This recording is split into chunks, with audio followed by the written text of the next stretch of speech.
Eh oui, le talk, je l'annonçais en début d'émission. Aujourd'hui, nous allons aborder un sujet d'actualité en lien avec les résultats des examens de fin d'année.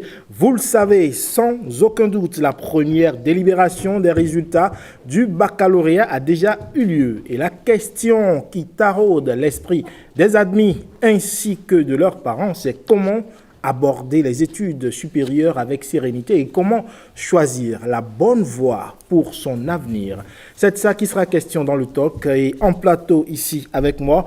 Mes invités déjà installés, je suis avec Dodi Abalo, conseiller d'orientation scolaire et professionnelle. Bonjour. Bonjour. Merci d'être avec nous. C'est moi.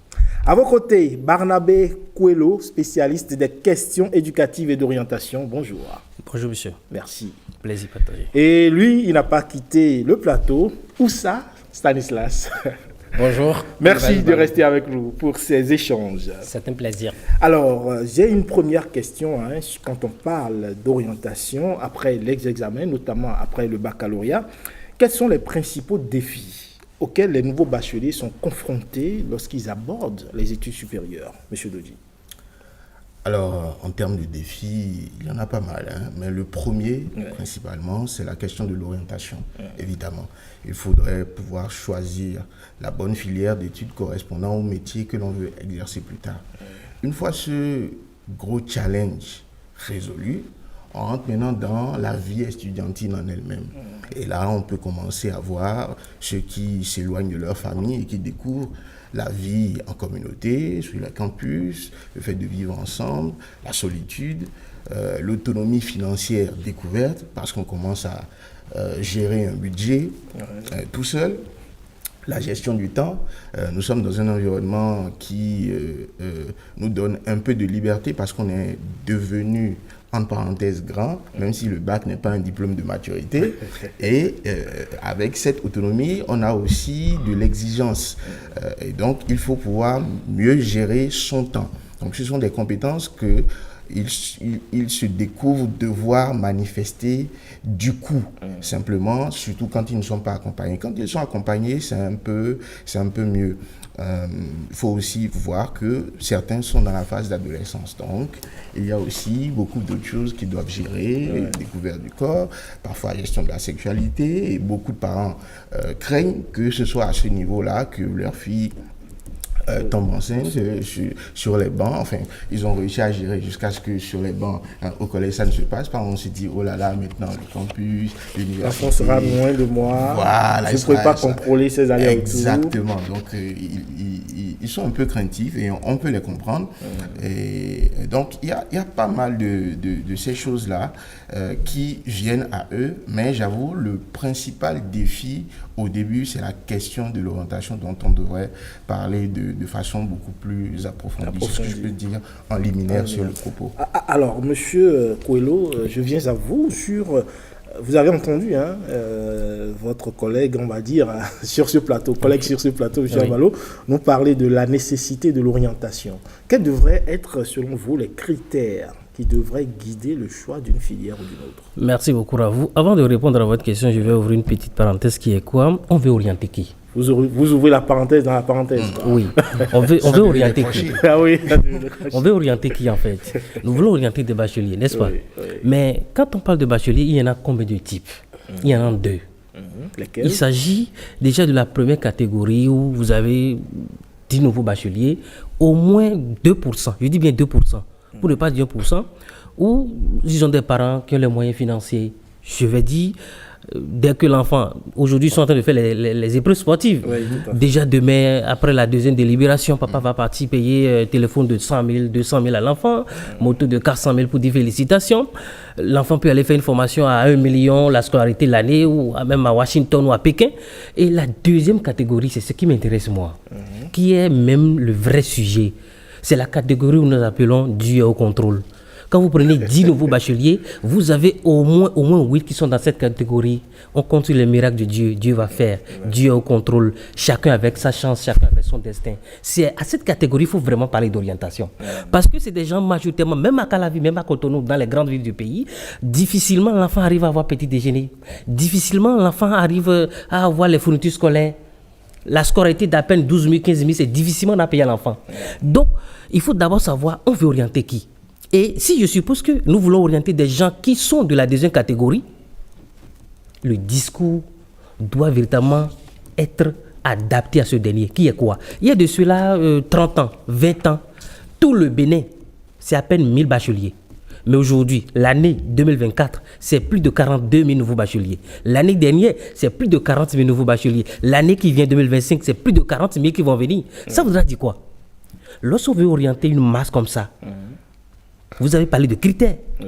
Les critères doivent être en phase avec les enjeux de notre époque. Ça voudra dire quoi? Celui qui va aujourd'hui à l'UAC, qui déjà, l'UAC c'est l'Université nationale du Bénin, celui qui compte plus de 115 000 étudiants officiellement, l'étudiant ne doit pas aller là-bas parce qu'il faut aller. Autrement dit, il ne faut pas aller à l'université par procuration. Je m'explique.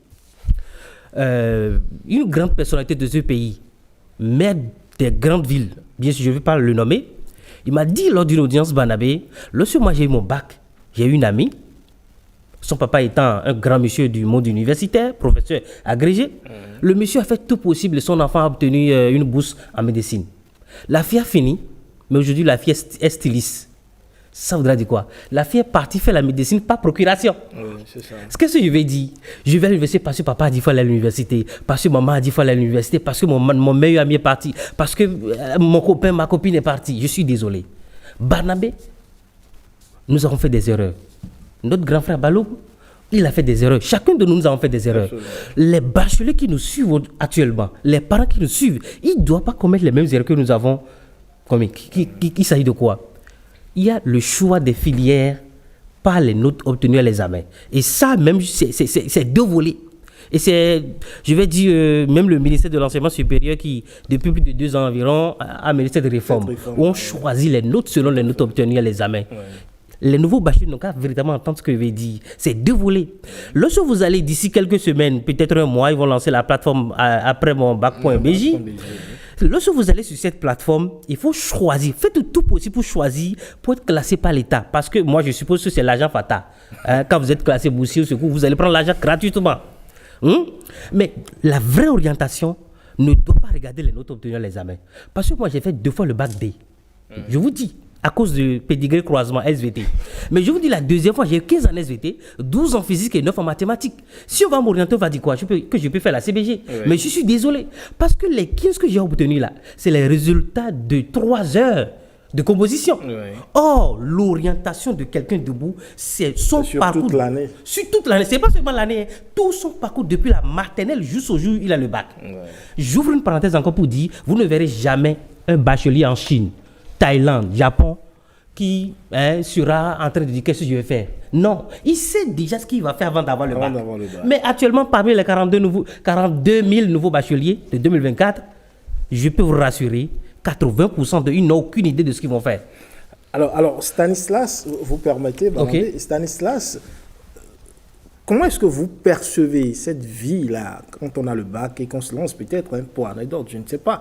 Vous, quand vous aviez votre bac, saviez-vous à l'avance ou est-ce que vous alliez dans quel secteur vous allez vous lancer? Moi, personnellement, je suis allé faire le droit à la FADESP. Évidemment, je n'ai pas fait long feu là-bas. Rapidement, je suis allé chercher. J'ai fait long feu, pardon. Et rapidement, je suis allé me chercher en journalisme. Donc, je ne sais pas si c'est pareil de votre côté. D'abord, il faut comprendre que cette période, elle est délicate. Quand on finit fraîchement, on a le bac, on crie sur tous les toits que l'enfant a réussi au bac, il est désormais étudiant, il va bientôt commencer les études universitaires. Donc, c'est une période délicate, faite d'indécision et de réflexion surtout. Oui, pendant cette période, à vrai dire, moi, je savais personnellement ce que j'allais devenir. Pas journaliste. Ça, c'était certain. Je l'ai déjà dit plusieurs fois sur ce plateau. Vous savez, la première personne que l'enfant copie, c'est celui avec qui il est en contact. Et moi, mes professeurs ont été tout de suite, mes enseignants depuis le cours primaire ont été tout de suite le miroir à travers lequel je me voyais déjà. Donc, pour moi, c'était certain, j'allais devenir enseignant. Voilà, les choses ne se sont pas passées comme c'était prévu. Après le bac, j'ai postulé au concours d'entrée pour devenir enseignant. Malheureusement, j'ai échoué à ce concours-là. Et par la suite, j'ai eu la nouvelle selon laquelle l'État a créé une nouvelle école qui va former en journalisme. Je n'y avais jamais rêvé, moi. C'est vrai que je bois l'information au quotidien. L'information au quotidien. Je suis la télé au quotidien, pas pour suivre les télénovelas, mais l'information. La radio comme la télé, je suivais ça régulièrement. Du coup, quand on l'a lancé, j'ai appris ça à la radio. J'ai fait ma valise, je me suis préparé, j'ai postulé et puis voilà, j'ai été boursier, j'ai fini la formation. La passion pour ce métier est venue par la suite. Avec le temps, Avec le temps. Sinon, j'étais vraiment intéressé par l'enseignement. Vous êtes un ancien raté, hein. C'est pas bien grave. Peut-être que dans 2 ans, vous allez retrouver... Pourquoi pas? Je peux enseigner ce que j'ai appris à faire à l'université. Ouais. Alors, je me questionne, hein, au regard de ce que Stanislas vient de dire, est-il préférable de de suivre sa passion ou de se concentrer sur les débouchés professionnels qui existent? M. Avalo. Ce qui est préférable, c'est de considérer les deux.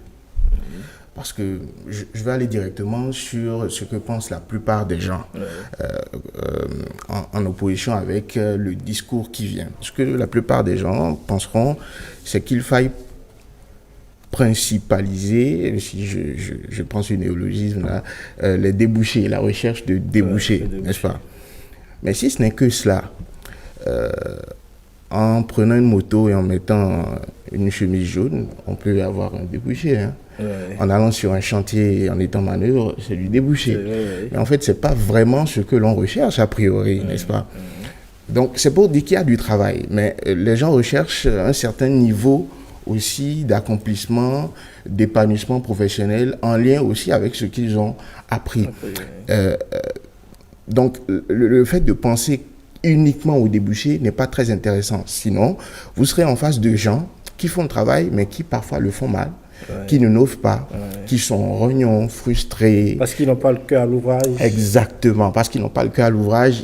Ils ne vivent pas bien. En fait, ils survivent. Ils font avec en attendant que ça aille mieux, parce qu'ils ont dit, ils ont évolué dans un monde où on leur a dit, la vie, c'est pas facile, la vie, c'est pas les rêves, la vie, c'est pas les passions. Et donc, ils sont dans ce type de monde. Contrairement à ceux-là qui ont privilégié la passion et qui font ce qu'ils aiment. Sauf que le piège qui les guette, c'est qu'ils font ce qu'ils aiment, mais qui ne gagnent pas de l'argent. Et ça devient des passions tristes.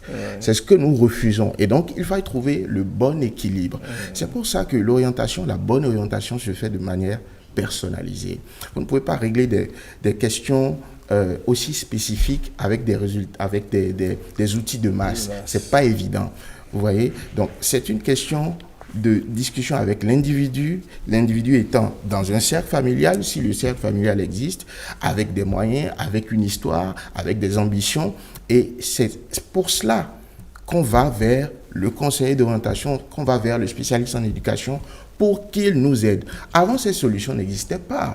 Nous pensions que c'était pour entre parenthèses, les riches, ou c'était pour des gens qui faisaient des grandes écoles. Or, ces solutions existent aujourd'hui et tous ceux qui ne passent pas par là et qui se réfugient dans ma grande sœur a fait, donc elle pourra m'aider, mon grand frère a fait, donc il pourra m'aider, mon tonton a dit, l'enseignant a dit ceci, ce n'est pas un travail pertinent et cela dénote de l'incompréhension de l'importance de ce qui est en train de se passer parce que, en fait, vous êtes en train de mettre en jeu entre 3 et 5 années de votre vie pour déboucher directement sur votre vie active. C'est un moment charnière.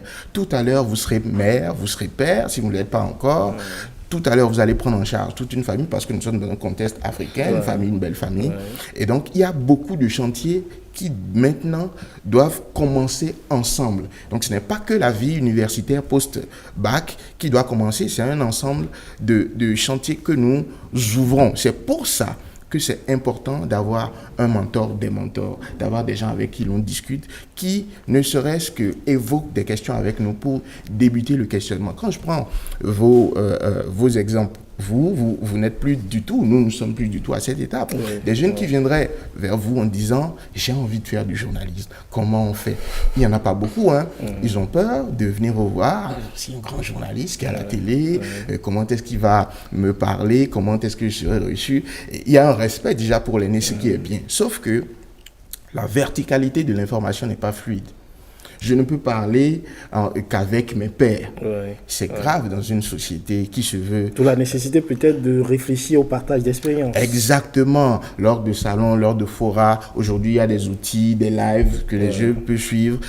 Encore que les salons dits d'orientation sont plus des salons d'information de masse, pas vraiment des salons d'orientation. C'est pas de l'orientation, c'est de l'information. Pour avoir de l'orientation, du guidage réellement, il faut discuter, s'asseoir. Parce que j'ai une maladie, je ne viens pas m'asseoir dans un stade et je sais pas, je fais du bruit avec beaucoup de gens qui disent ouais, nous sommes l'équipe des gens qui avons un cancer, ou nous sommes l'équipe des gens qui avons un Je veux voir un médecin. Je veux voir un médecin qui peut me donner un diagnostic. Non, je vais voir un médecin, je m'assieds, il m'ausculte, il me dit ce qu'il faut faire et j'applique pour avoir le résultat. Donc, pour répondre de façon un peu longue à cette question quand même, voici un peu ce que je peux dire en accord avec mon collègue du jour qui a dit vraiment toutes ces choses avec beaucoup d'énergie et j'aimerais que les parents puissent écouter cela. Aujourd'hui, ce sont les parents qui sont en face de nous. Les jeunes sont au sport actuellement, je me rappelle. La session des malades.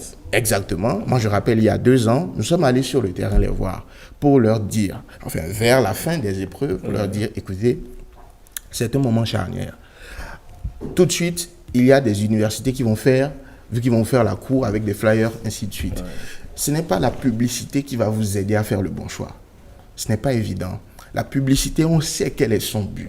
Donc, chacun joue son rôle. Je dis que je suis le meilleur et si vous voulez, vous venez vers moi, je ne vous mets pas un fusil sur la tempe.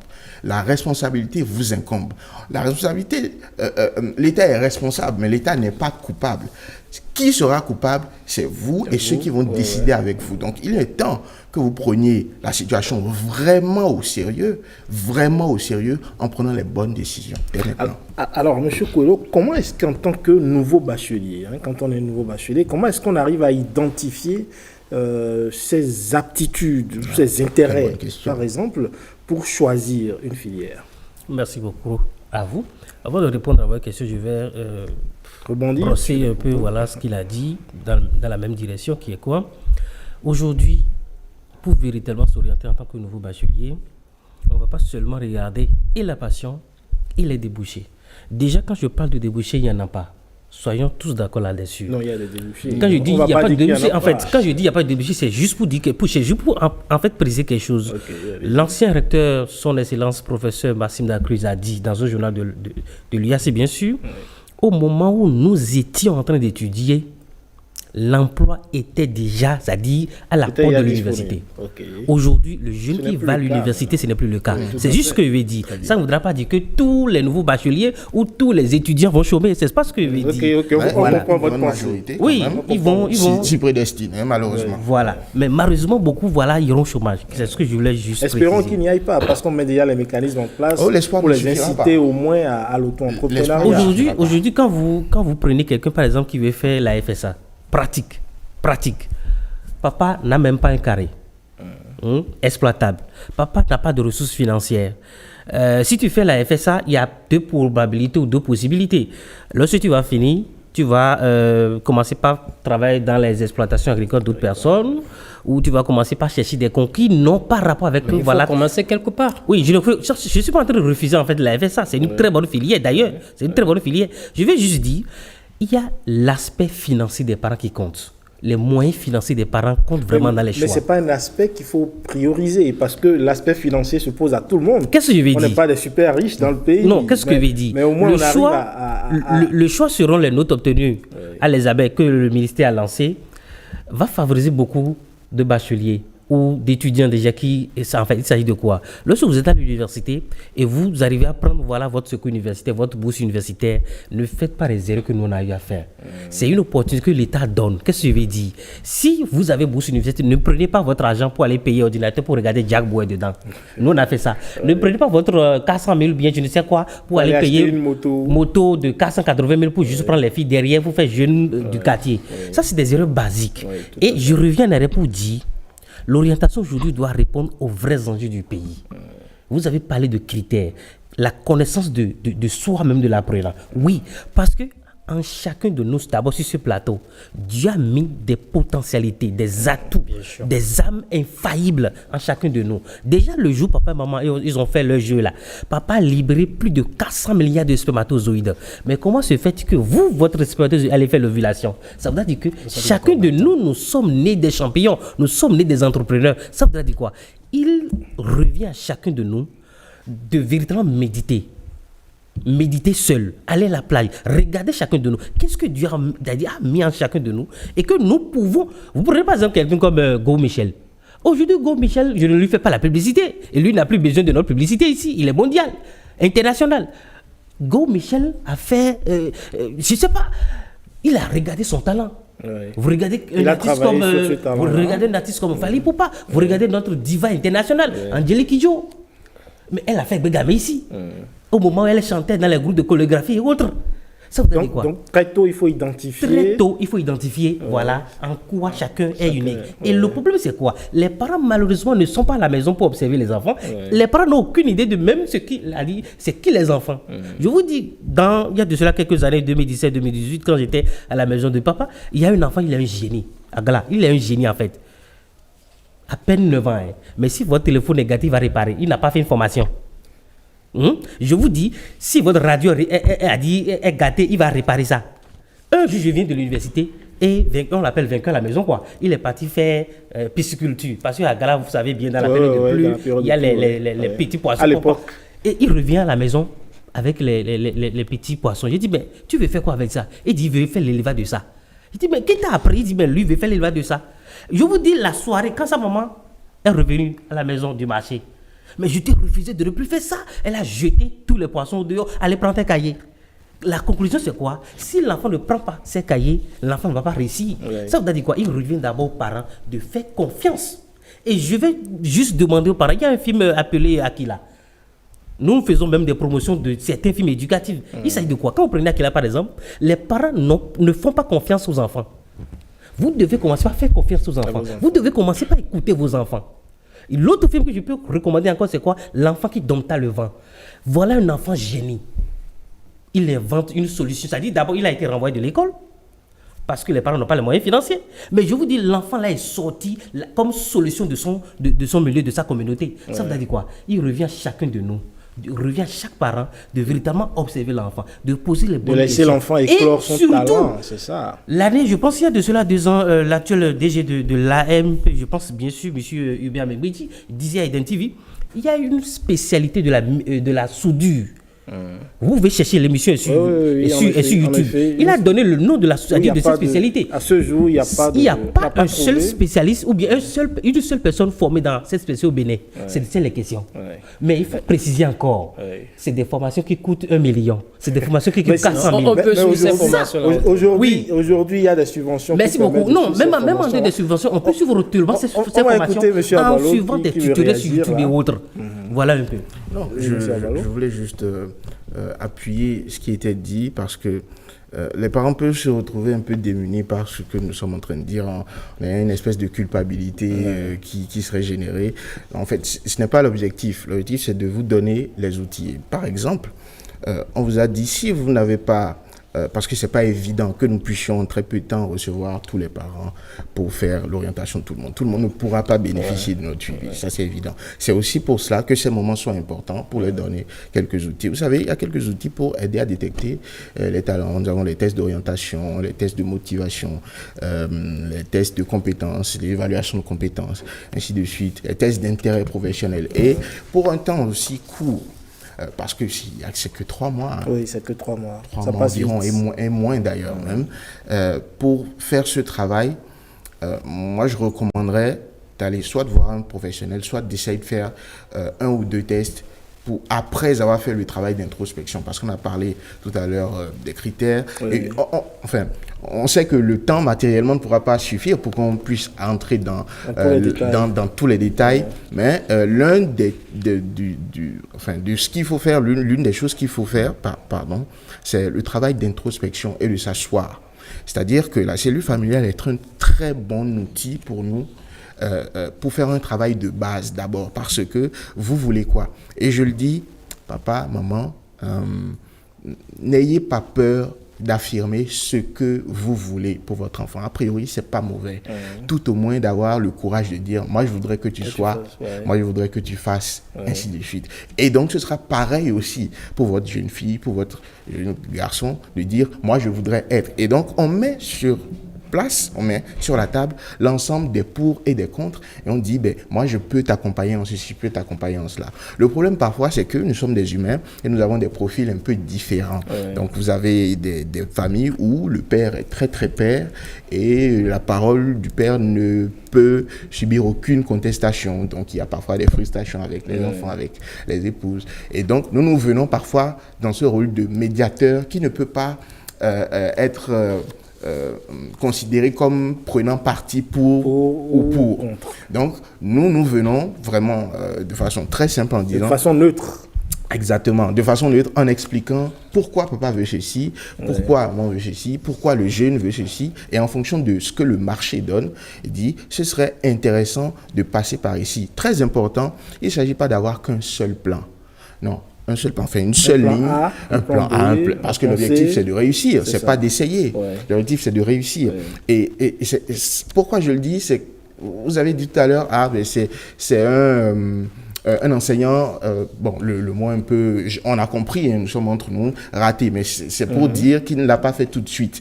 Mais nous savons que c'est un chemin qui reste encore à prendre, et de façon diverse. Donc, non seulement il ne faut pas y avoir un seul plan, mais aussi la hantise de faire le mauvais choix d'orientation ne doit pas être si grande que vous fassiez vraiment le mauvais choix. Parce qu'il n'y a pas une seule ligne de réussite. C'est un peu comme si vous disiez, comme je ne suis pas devenu journaliste ou comme je ne suis pas devenu juriste, c'est fini, je vais rater ma vie. Je ne peux plus rien faire de ma vie. En effet, ce n'est pas ça.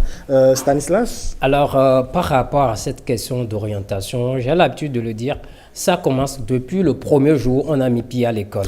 Si on a raté ces étapes, l'étape des études primaires, des études secondaires, c'est-à-dire le premier cycle des études secondaires, après le bac, il faudrait que les parents et les enfants s'asseyent pour discuter des offres de formation possibles. Et pour en discuter, il faut aller à la source, à la bonne source. Il faut s'informer. Aujourd'hui, nous sommes nombreux à sortir de l'école. Mais est-ce que nous parvenons tous à trouver affaire? C'est vrai que les sondages scientifiques, les statistiques, les données scientifiques n'existent pas.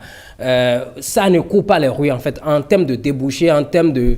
On a sorti tel nombre de journalistes cette année INS et qu'après année Y, on a obtenu tel nombre de personnes insérées.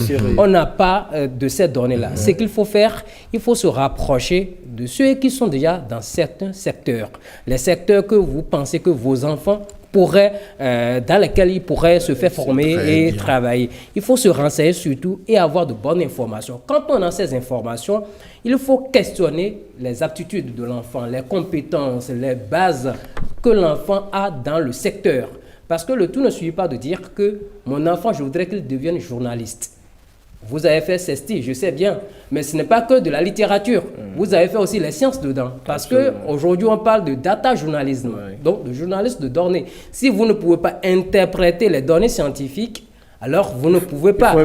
Il faut un minimum de base aussi, parce que vous serez appelé par exemple à faire des calculs, à faire aussi de l'économie. Et pour anecdote, vous savez, quand je suis allé en droit, parce que moi je suis un peu littéraire, quand je suis allé en droit, je pensais qu'il n'y aurait pas des histoires de mathématiques, comptabilité et autres. Mais j'ai été surpris en première année déjà d'un cours de comptabilité. Je me suis dit, mais Quand même, je suis en droit là. Hein. Je ne sais pas ce que veut faire les calculs. Exactement. Ce que vous dites me rappelle quelque chose de très important qu'il faut que je rappelle pour les parents, pour le compte de leurs enfants. En ce moment, les apprenants vont importer une pensée au niveau de l'université, une pensée du collège au niveau de l'université qui est de dire « je serai évalué en fonction de mes notes ». Or, c'est un piège. Donc, je vais tout de suite m'orienter sur une filière ou sur des filières pour éviter les matières qui vont me faire galérer. Et ça, c'est en oubliant l'objectif réel qui est celui des métiers. Donc, je vous en prie, disons que voici un nouveau monde qui s'ouvre. Ne venez pas avec des anciennes croyances en disant « je suis nul en maths, je suis nul en SVT, je ne suis pas ceci, je ne suis pas cela ». Justement, hein, ça nous permet ici d'ouvrir la brèche. Oui, il n'a pas fini. Oui, vous n'avez pas fini, mais on va ouvrir la brèche des conseils pratiques parce qu'on n'a plus assez de temps là. Bien sûr, on va ouvrir la brèche des conseils. Allez-y. Je suis déjà sur la ligne. Oui.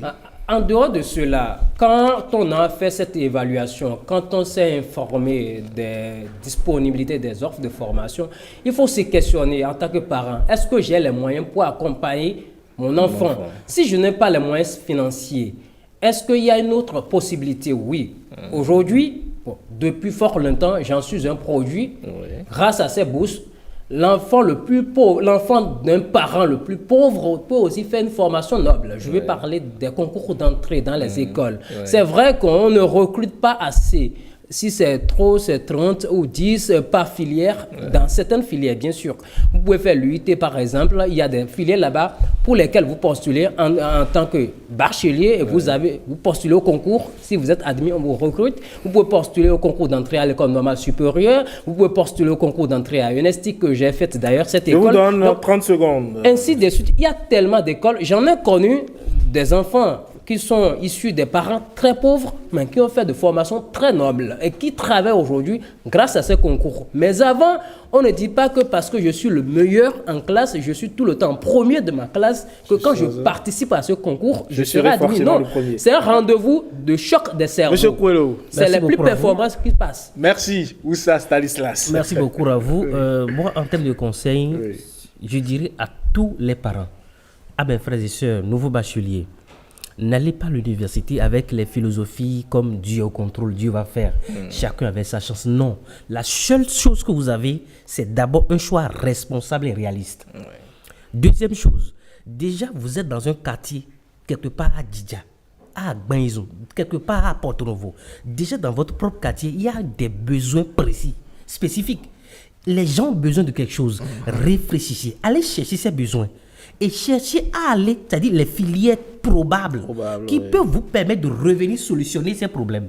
Deuxième élément très important, vous avez dit l'information. Oui, aujourd'hui, tes parents n'ont pas les moyens et malheureusement, tu n'as pas été classé par l'État. Je peux te dire, si tu veux devenir médecin, tu peux passer par la CBG, bien sûr, c'est possible. Et en troisième année, tu peux, voilà. Même le concours d'entrée est là. Oui. En dehors de ça, tu commences la géographie, mais ton rêve c'est de devenir grand informaticien, mon frère. Tu peux partir en géographie et finir grand informaticien. C'est l'information. L'information. Et en dehors de ça, je vais dire, investissez constamment en vous, dans votre auto-éducation. Quand je parle d'auto-éducation, c'est quoi? Ne restez pas étudiant triangulaire. Ça voudra dire quoi, étudiant triangulaire? Maison, amphi, maison, jardin, amphi, maison. Ne faites pas ça pendant 3 ans. Chaque jour que Dieu fait, ne restez pas seulement calé à l'université. Il y a des séminaires que les gens organisent. Il y a des formations que les gens organisent. Il y a des colloques que les gens organisent. Allez à la recherche de l'information. Et en dehors de ça, s'il vous plaît. Nous sommes aujourd'hui dans la mondialisation. Il y a un élément très important qui est quoi? Le relationnel. Tu connais qui t'a envoyé. C'est très important. Cherchez les informations, cherchez les bonnes relations. Demain, c'est aujourd'hui. Très bien. Écoutez, je vais conclure sur la belle conclusion de mon collègue en disant qu'effectivement, ce moment est important, je le rappelle. Allez vers les conseillers d'orientation, allez vers les spécialistes pour vous aider. Si vous n'avez pas la capacité, la possibilité, l'opportunité de le faire, faites de l'introspection, commencez à travailler. informez vos jeunes sur le fait que la vie professionnelle, c'est dès maintenant, c'est dès la première année. Sinon, les 3 années passent très vite. Et l'on rentre dans une routine que l'on a importée du collège et c'est un piège. Donc, allez chercher des solutions. Aujourd'hui, vous pouvez demander de l'aide à n'importe qui, a priori, parce que l'objectif n'est pas juste de demander, c'est d'obtenir la réponse et de continuer. La recherche de solutions, c'est très important. Nous avons la chance aujourd'hui d'avoir beaucoup d'outils qui peuvent nous aider pour le faire. Et je dis félicitations à ces nouveaux bacheliers, félicitations aux parents. Je dis aussi félicitations à ceux qui n'ont pas réussi pour cette fois-ci. Parce que ce n'est qu'une réussite différée. Et donc, c'est souvent un pan des candidats dont on ne parle pas souvent, mais dont il est intéressant aussi. On aura des plateaux pour parler également de ces personnes-là. Comment est-ce qu'on fait pour les rebooster pour qu'ils puissent affronter la nouvelle année. Dodi Abalo, conseiller d'orientation scolaire professionnelle, merci d'être passé sur ce plateau. Barnabé Coelho, spécialiste des questions éducatives et d'orientation, merci également d'être passé. C'est moi qui vous remercie. Stanislas Oussa Limpon, merci d'être resté. Je vous en prie.